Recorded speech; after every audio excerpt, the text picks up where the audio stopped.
Hey class, today I'll be doing a brief synopsis of the novel titled The 48 Laws of Power by Robert Greene. This book distills thousands of years of the history of power into 48 well-written and comprehensive laws. It goes over the rules for rulers that all great leaders have followed in the past, and it holds the secrets to manipulating your way to the top. I'll be going over 5 of my favorite laws in detail, as well as give an example of a historical observation or historical transgression for each law. Let's get right to the finna. Law 1. Never outshine the master. Always make those above you feel comfortably superior.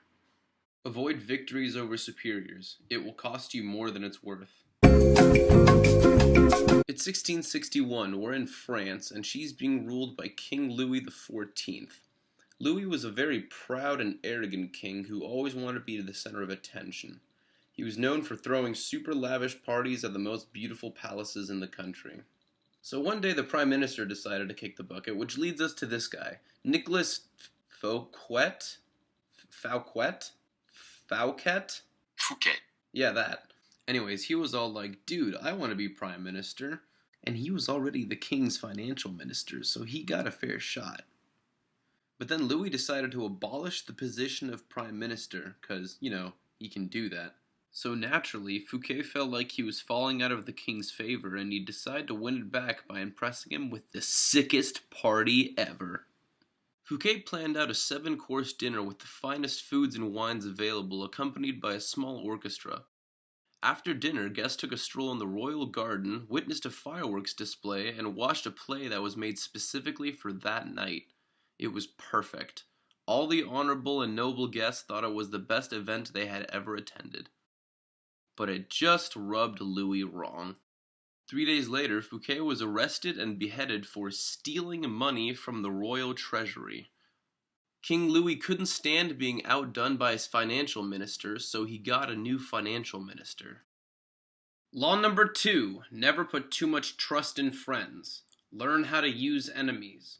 Allies are subject to envy, while enemies have nothing to prove to you.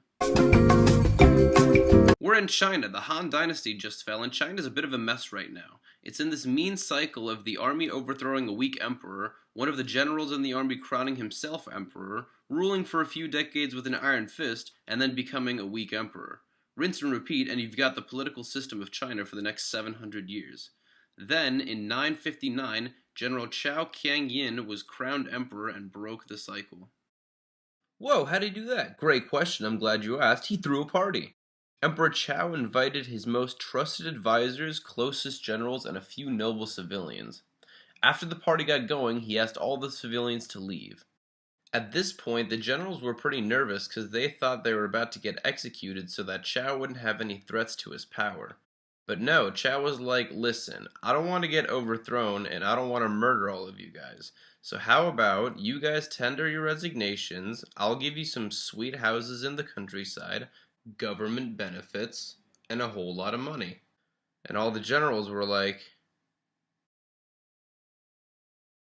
yeah, that's cool. So in one clean swing, Emperor Chao secured all of China for himself. Kinda. See, there's this guy, King Liu of the Southern Han, and he was not having it with Chao. He wanted to rule his part of China his own way. So the two duked it out for a few years, and Chao came on top. At Liu's surrender, Chao offered him wine so they could drink away their past conflicts and become friends. But Liu was all like, hell nah, I'm not dumb, this wine is poisoned. Chao laughed, took his glass, and chugged the whole thing. Thus began a strong and fruitful relationship between Emperor Chao and his new favorite general, Liu. When Chao took power, he disbanded his closest friends and also his closest threats. Then, he tamed an enemy and used his help to conquer half of Asia. Law number 4. Always say less than what's necessary.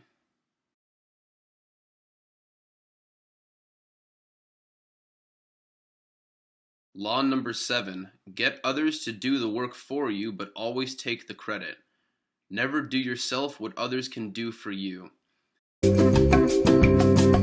Our story begins with a young and bright Serbian scientist named Nikola Tesla, who moved to New York in 1883. Upon arrival in America, Tesla met the famous inventor Thomas Edison. Edison recognized Tesla's genius and hired him on the spot. Tesla worked 18-hour days finding ways to improve upon the primitive electric dynamos Edison had devised that used a direct current system. Tesla was like, okay, Tom, listen, your dynamos are garbage, scrap them. Let me make you some new and improved ones with my alternating current dynamos. And Edison was like, no. And he stopped funding Tesla's research.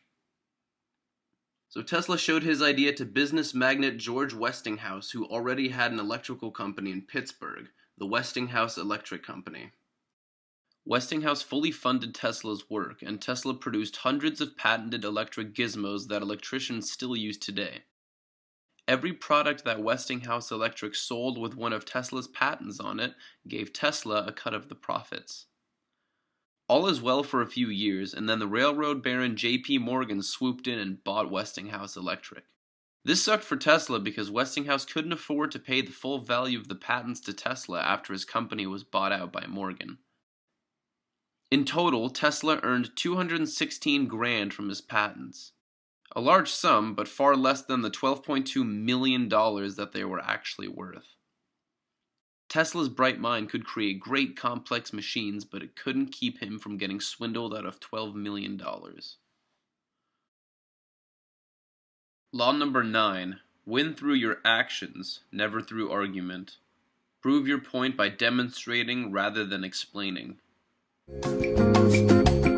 It's 131 BC. Say hi to Crassus Mucianus. He's a Roman legion commander and he's been tasked to go on a conquest. His objective is to capture the city of Pergamon. So he sets sail with a cohort of Roman soldiers and eventually arrives on the shores of Turkey. Mucianus reaches Pergamon and puts it under siege. During the battle, he realized he needed some battering rams to knock down the gates. He recalls seeing some large ship masts back in Athens that should be able to do the trick. He wanted to get the most massive ship masts he could find because he thought those would do the most damage.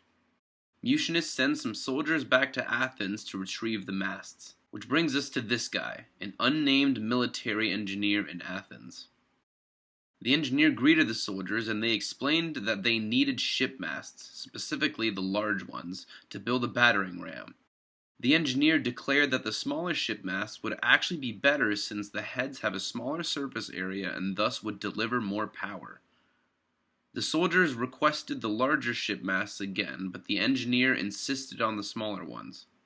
The soldiers warned him that their commander was not a man that took kindly to insubordination, but the engineer kept insisting. The soldiers arrive at Pergamon with the small masts as per the engineer's recommendation. Mucianus is furious and demands that the engineer be brought to him at once. After he captures the engineer, he strips him nude, slathers him in honey, and sets him loose in a forest with a high bear population. The engineer was never seen again. Even though the engineer was right about the masts, it wasn't his place to disobey the orders of a Roman legion commander. His inability to swallow his pride cost him his life.